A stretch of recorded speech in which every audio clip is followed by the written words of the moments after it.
Hi, everyone. This is Scott Zucker. Welcome to the legal chat for the Self-Storage Legal Network. As you can see with me is famous Carlos Caslow. Hey, Carlos, how are you? I'm doing well.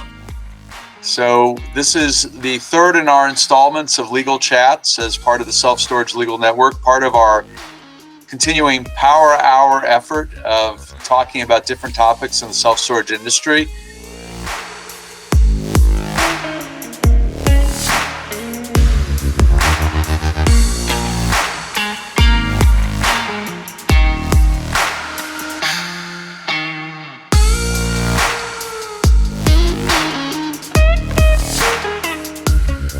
So we're glad to have you, and always glad to have Lighthouse Storage Solutions helping us put these on. So thanks to Josh and Melissa for their work. So Carlos, how you been?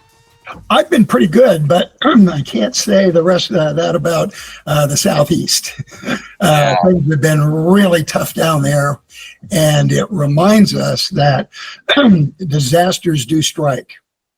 And I think that obviously, you're never going to be prepared for just what we've had over really the last couple of weeks with two hurricanes hitting the Southeast. One just fortunately, and I don't want to, it's unfortunate for Florida, but it is not a multi-state affair. It crossed Florida and went out to sea. But these things really do impact self-storage business. But I am reminded of something, and that was my first hurricane in self-storage, and that was Hurricane Andrew. And I look at the technology that was available in keeping track of customers and staying in communication with customers back then. And we're a world away from that because there was basically a telephone and USPS.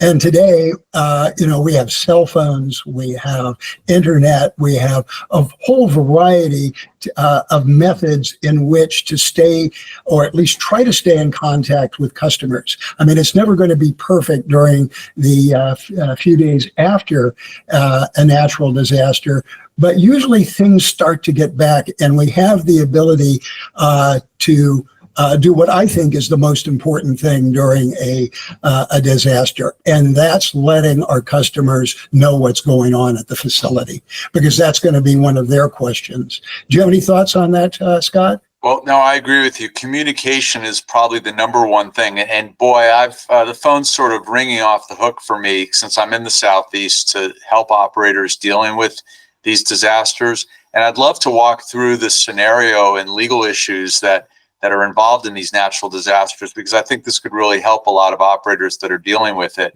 So the first thing I've said, just like you're saying, is communication. And you're absolutely right. The ability of texting, email, and phone calling is there. But what about the people that, don't have connection to internet, may not have access to phone? I mean, there is this disconnect that is a reality after a natural disaster. What does an operator do when he can't get in touch with a customer? What can an operator do? Well, one, there is one possibility that, and it just sort of depends on how your internet hosting works, because it may not actually be sited, in the area of the natural disaster, depending on, what kind of company you're using. And again, if you're using a company, you might want to, and you can get in touch with them by cell phone or something like that, because I've been thinking about this, and at least put something online, about the situation with the facility. If you're unable to do that, there is going to be a period in which it's difficult to do. And I think most people are going to understand that, because they're going to be in the same situation, especially in the immediate facility, the immediate vicinity, of the disaster, wherever that is. The contact is going to be hard, but things do tend, especially with the advent of multiple communication channels, where communications start to come back online, usually within 48 to 72 hours has been my experience. So let's say there's communication. I'm gonna put you on the spot with a bunch of different issues that flow from disasters. Let's talk about access. when is it safe to allow your tenants to enter a facility after an event has occurred? Can you deny access? Those sort of questions with regard to. The answer to that is, are there safety questions? Obviously, some facilities are going to be fine, and they can get back into business immediately. But if there are concerns about where there's been perhaps roof damage, we already heard a roof was torn off of a sports facility, so that storm, there's probably a significant amount. But if there's roof damage and there's questions about building integrity, you got to wait. I don't think you can allow people onto the percentage. Obviously, if there's 3 feet of water, I'm probably not going to allow people onto the facility. And just the flooding situation itself creates safety and sanitary questions, because we don't even know what the source of the water is. Sometimes this is sewer backups and things like that. So I think you have to be cautious. And that would be, again, you can, if we're starting to look at access, probably our communication channels are starting to reopen, and just tell your customers that at the time, for safety concerns, the facility isn't open. So I know that we've dealt with cases and know the results of some cases coming out of Katrina many years ago with regard to the right of the operator to deny access. So you're comfortable that there's a legal basis to prevent access if the property is not safe to enter. Yeah, absolutely, because you're absolutely correct. There were some suits in respect to Katrina and operators not allowing access, specifically because they had safety concerns with respect to the facility. And in that instance, the courts felt that was okay. That's something that an operator, more or less has to be concerned with. So let's say we have access and we have communication. Here's the tricky one that a lot of operators are feeling the stress on. Clearly, with water intrusion into their buildings, they have to remediate, they have to dry out, they have to get their tenant's property to be recovered or disposed of.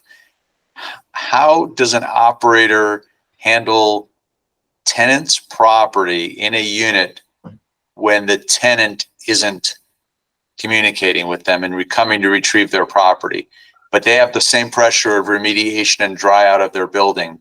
What's the sort of balance of rights with respect to the tenant's property and the owner's right to remediate its own building?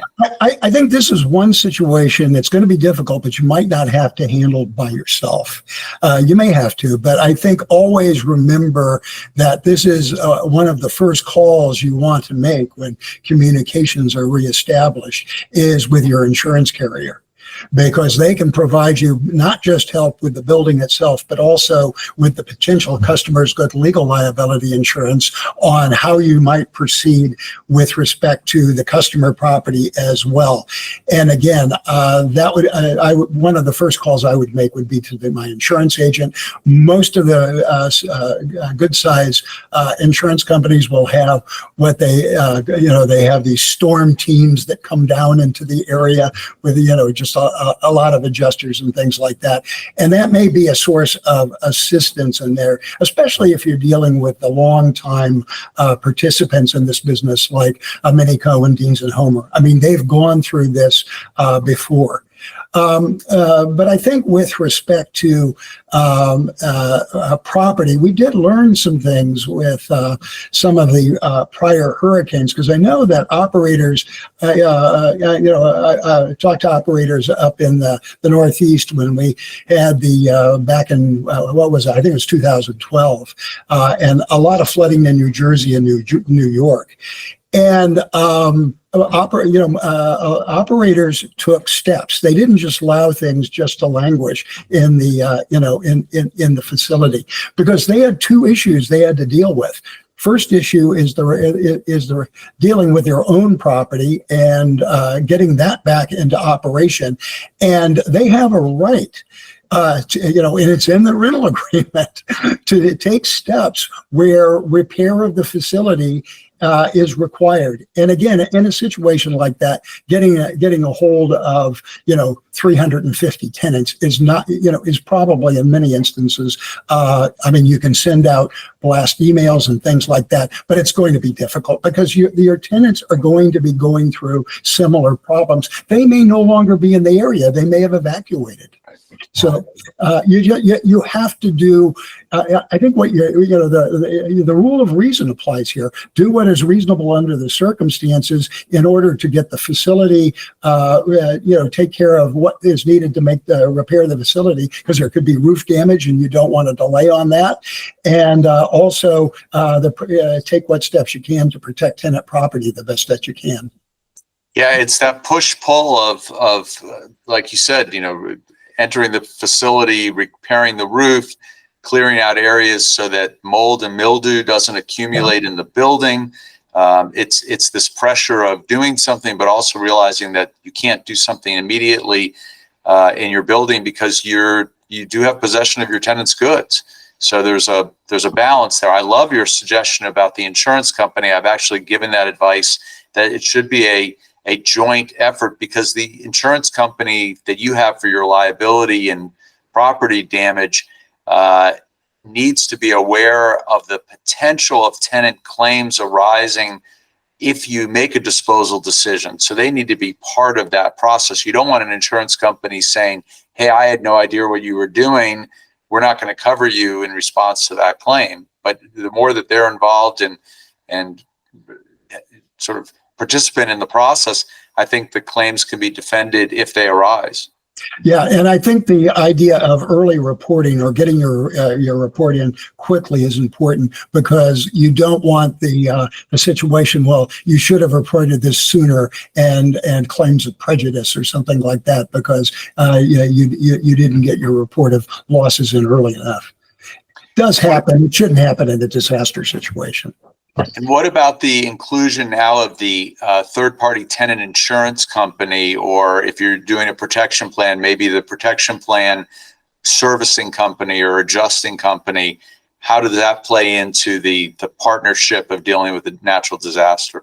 Again, I think if you have one of the tenant insurance programs, obviously that's a call that you also have to make. It's probably the one you make right after calling your own insurance company and telling them, we've got significant damage. Now realize that a lot of the damage here from these, especially from the hurricanes, has been flood, and generally flood is either not covered or it's covered with a sub limit. There might be a $500 or $1,000 limit on the flood. So just be aware that that's not going to be the same if it had been a fire or something like that. And so you do have to sort of check what your policy has done. But again, I think the tenant insurance providers, again, they've they've dealt with this situation before, and dealing with protection plans is a little different, because I know some of the larger operators in this basically do this internally. And because they have the internal staff to kind of deal with the claims. And I think their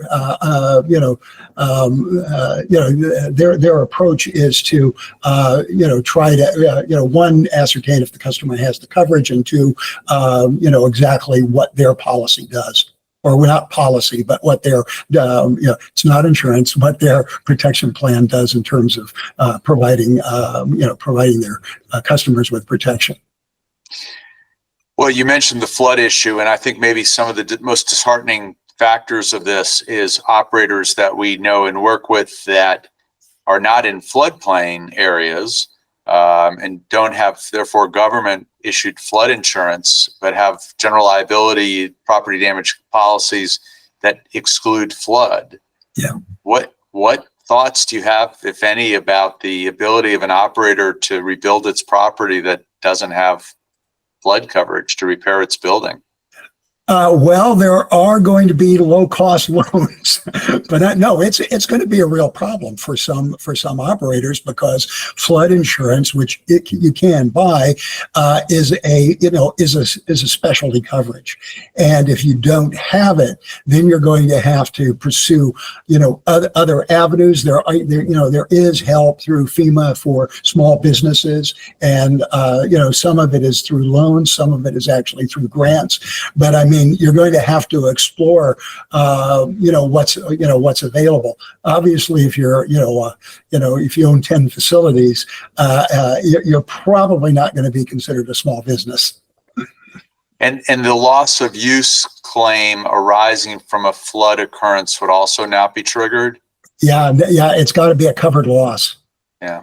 Yeah, and again, sometimes it's ambiguous. You don't necessarily take the first no for an answer because there may be dual situations here. I mean, you could have a situation where the roof has been blown off and rain's coming down to it, but there's also been rising waters. That's not necessarily a flood loss. That would have been, the roof damage would have caused the loss anyway. And I think that's a pretty good claim on the part of the operator. So you really do have to kind of look at your loss, and you may need to consult, with a insurance coverage attorney just to make sure if you get a no and you have doubts about it. Now, it's a terrible situation. I know it's affecting a lot of operators, and there's going to be a lot of cleanup as a result of that. Hopefully, they take their time with regard to tenants' property disposal so that we can reduce the number of tenant claims that arise from these sort of natural disaster issues. But I know it's on the mind of a lot of operators.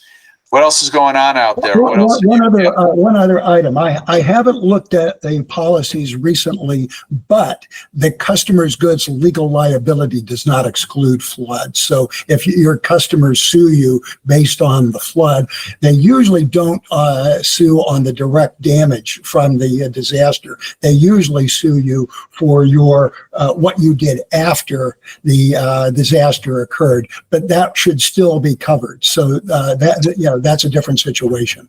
Actually, you raised a good point about flooding. Let me ask your question about the New Jersey recently incorporated this into commercial leases. Idaho had this previously with regard to the disclosure on rental agreements if you are in a floodplain or have experienced previous flooding. I guess you'd be an advocate, as I am, of disclose and consent.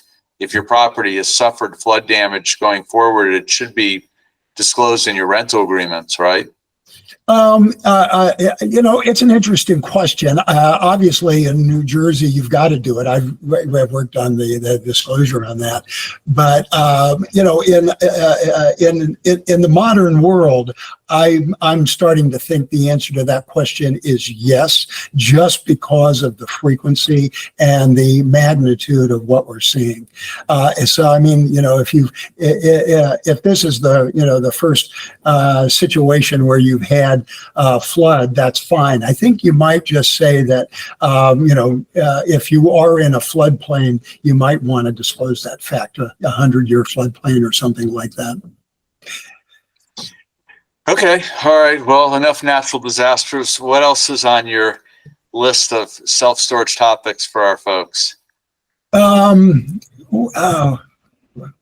What have you got? I thought you were going to say, as we were talking about, dealing with rental agreements and the issues of this flood disclosure, I'd like to talk about the strong effort of modernization of the self-storage lien laws that we've seen in the last maybe even more since we've last done a legal chat. Right. And how important it is for operators to be paying attention to their state lien law updates. I mean, goodness, I think 7 or 8 states now have just recently updated their lien laws. Yeah, that has happened. We've got, the changes in a number of states have not been insignificant, because what the Self Storage Association has been doing is providing self storage operators with a really neat new remedy. And I'll let you talk about that, Scott, since you have to deal with remedies more than I do.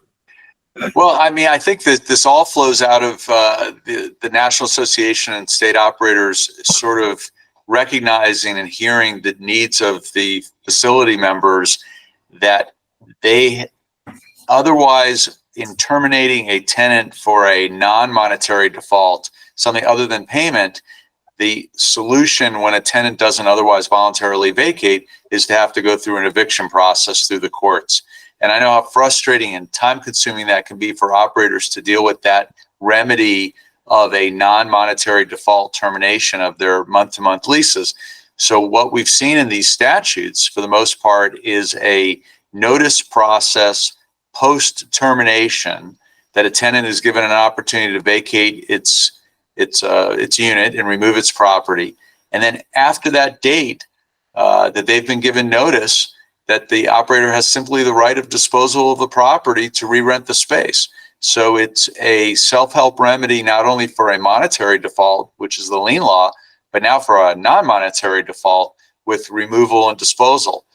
Seems to be a very fair remedy based upon notice to the customer, and certainly arising from their default under the lease agreement. So it's a move in the right direction. Now there's only 6 or 7 states that have now codified that, but more, I think, are on the way. Yeah, there'll be more bills introduced after the first of the year. And this is a big deal in California, which was one of the states that enacted this because of the high cost of eviction, or what we call unlawful detainer action. Low end, unopposed, probably around $3,000. So, and that's pretty much your remedy. If you've got a tenant who's been, they've been sent a notice of termination or non-renewal and they hold over. Self-help is not really available. Some states have it, but it's a little more, it's not as clear as what has been enacted now. And Scott is right. It's lightning fast in California. You can literally have somebody get your space back in approximately 19 days if the property is worth less than $300, and about 35 days if it's worth more than $300.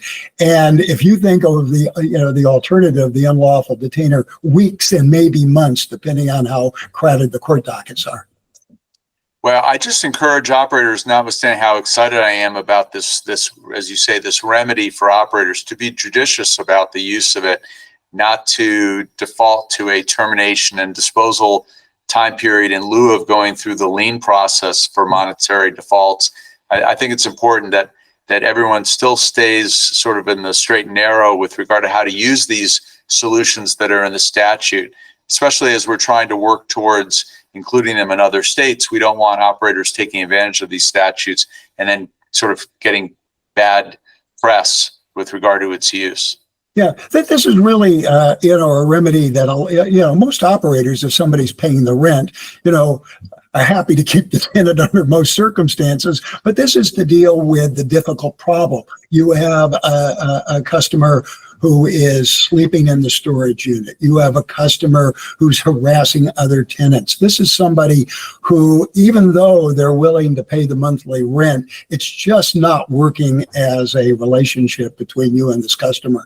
And the residential issue is really important because you have a statutory obligation to probably terminate the tenancy in that circumstances and have the tenant leave if it is persistent. And we've seen some issues where health departments or other government agencies have made inquiry to storage operators about tenants using a self-storage space for a residence. So the other thing I wanted to mention that came out of the statute, just for clarity, and maybe you can talk about this just for a minute, with regard to the ability to create an enforceable contract when there's an unsigned agreement. So this law is passed in a number of states as well that people need to be aware of. And we see this, unfortunately, sometimes with the general operation of a facility where an operator is not getting a lease signed before a tenant occupies. But we're also seeing a situation with unsigned leases as a result of acquisitions of properties and operators taking over properties where there's unsigned leases. Some of these state laws have created a solution to that with the enforceability of subsequent agreements being sent to customers. Maybe just talk about that for a sec. Yeah. Actually, this remedy is not is somewhat similar to the advice I would give to an operator. If they discovered a unsigned lease, which was essentially, send the tenant. All you can do is send the tenant notice by email, by and by USPS, that we don't have a signed lease. However, this is the lease that, you agreed to, something along those lines. And, hope that if something does occur where you need it, a judge is saying, yeah, you've been told that this was the rental agreement, and the fact that you would just refuse to sign it wasn't sufficient. And I've had some success in that area. I know some storage operators have had some success in that area, but this codifies the matter. And it basically says that if you send the customer notice and send the customer the rental agreement that's in effect, and they do nothing for roughly 30 days, that agreement will be in effect. And that's a great change. It is a great change. I mean, it certainly makes me feel better because of the codification by law of the same advice that I've been giving clients for years. Self-storage tenants are not located at the facility, or obviously shouldn't be. So it's not as if you can go visit your tenant and have them sign a lease if there's no lease on record. You're always dealing with this, separate communication, sending an email, sending a letter, and hoping that they respond by signing the lease. This gives a lot more power to an operator to create enforceability of their agreements with a tenant that otherwise isn't cooperating to sign the lease. Yeah, and I think it also makes the acquisition of what we'll call the troubled facility a little easier for operators. I know there are operators out there that like to buy those type of things because the price is well, but they sort of know going in that the records that the prior owner had aren't pristine. Let's just put it that way, and they've got some work to do with respect to rental agreements and things like that. And that should make this situation a little easier for them. So the third and last topic for us today, it comes from questions we've received recently about using a self-storage facility for other uses other than storage of property. So tenants that are requesting that they be able to use their spaces to fix their cars, work on woodworking projects, household repairs in their units, doing activities in their spaces under a self-storage agreement, but outside of true storage of personal property. I know that makes your blood boil a little. What advice do you have for operators that are looking for other income resources at their self-storage facilities other than using the space as self-storage? I wouldn't do it, but that's neither here nor there. No, if you really feel that you've got to do something, realize you're leaving the self-storage business. You're not in the self-storage business anymore, and you need to really give this some thought about how you're going to set this up. What does, if you've been a self-storage facility, and what if you decide to allow a much more, let's just say, risky type of business to operate in one of your buildings? Give you an example, car repair where there's oil and gasoline and things like that. How does that impact your potential liability to the existing tenants who never made that bargain? Are you going to send them all notices that, by the way, we've rented a space to a car repair? I just think it creates really a lot of difficulties going forward, and it takes a lot more planning than you might think, because it's the nice thing about self-storage is nothing happens on the facility on a day-to-day basis for the most part. You don't have large numbers of people coming in and out of the premises. It's relatively modest. Even a large facility, the numbers are small compared to like a strip center or something like that.